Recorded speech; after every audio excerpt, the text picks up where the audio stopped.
Okay. Thank you. Thank you. You have a good day. There.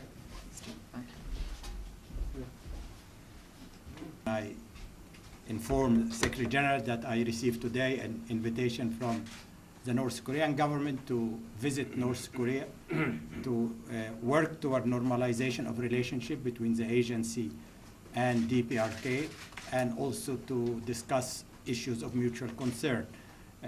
I very much welcome that opportunity to this. I believe this is very much a step in the right direction toward implementation of the normalization, denuclearization of the Korean Peninsula. Do you think that after a report which has documented Iran's defiance? I welcome Dr. ElBaradei's visit to DPRK.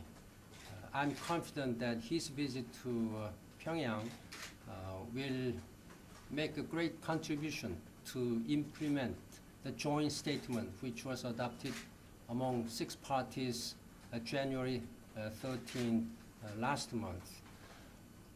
I hope that he and his delegation will be able to discuss with North Korean authorities on detailed matters, on first freezing nuclear facilities and including the eventual dismantlement of all nuclear weapons and facilities.